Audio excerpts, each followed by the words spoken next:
Pakistan has upheld, and principles which India must finally choose to embrace if it truly seeks peace. I thank you.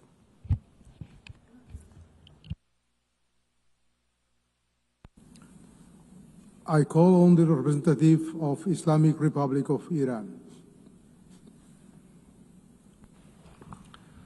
Bismillah ar-Rahman ar-Rahim. Mr. President, in response to the distinguished representative of the UAE, I must stress that the Islamic Republic of Iran reiterates its full sovereignty over the Iranian islands of Abu Musa, Greater Tom, and Lesser Tom in the Persian Gulf and rejects categorically any claim to the contrary. The Islamic Republic of Iran underlines that the measures undertaken in those islands by the Iranian officials have always been conducted based on the principles of the sovereignty and territorial integrity of the Islamic Republic of Iran.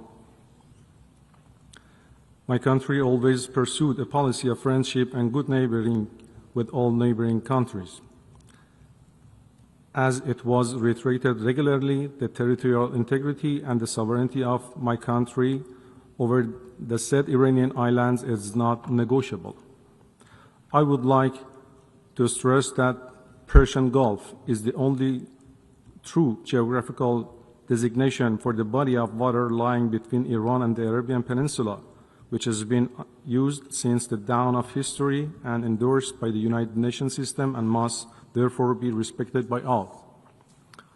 Also, my delegation rejects the allegation of Germany against Iran. Such claims are part of their disinformation campaign intended to divert attention away from the crimes of the Israeli regime. In fact, the Israeli regime is the regional proxy for certain Western countries, as explicitly acknowledged by the German Chancellor, stating that it is the dirty work Israel is doing for all of us. Germany has fully supported such a dirty work. Germany is a compliance in genocide and other crimes of that regime, entailing the international responsibility of Germany.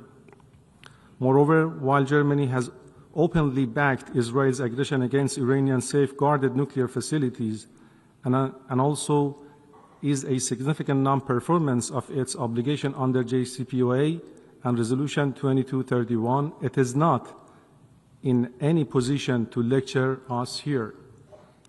Contrary to the false claim of the German foreign minister, Iran's nuclear program is and will remain entirely peaceful. Since November 2003, every report of the International Atomic Energy Agency has consistently confirmed this peaceful character. Iran has repeatedly and unequivocally emphasized that nuclear weapons have no place in its defense doctrine.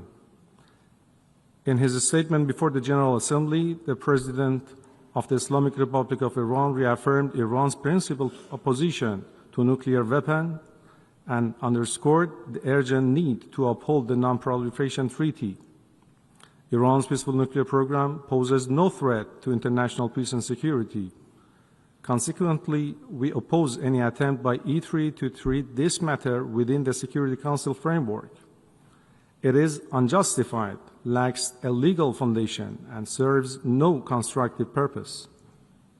On several occasions, including informal communication to the Security Council and the Secretary General, the Islamic Republic of Iran has made it clear that the notification submitted by France, Germany, and the United Kingdom, the so-called E3, to trigger the snapback mechanism is legally and procedurally defective and therefore null and void. The E3, Germany included, took this action while themselves refusing to comply with their own binding obligation under the JCPOA and Resolution 2231.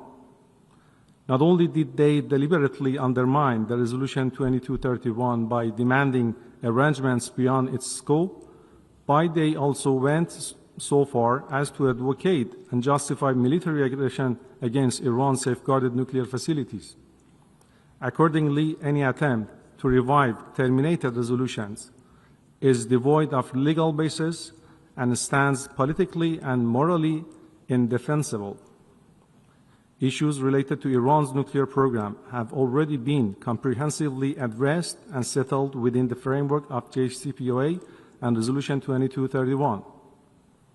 The government and the people of the Islamic Republic of Iran remain determined to exercise their inalienable right to nuclear technology for exclusively peaceful purposes and to build upon their own scientific progress in advancing various civilian applications for that technology. At the same time, as the only nation in recent history to have suffered the use of weapons of mass destruction, Iran categorically rejects the development, possession, or use of such inhuman weapons on both ideological and strategic grounds. I thank you, Mr. President. I call on the representative of China.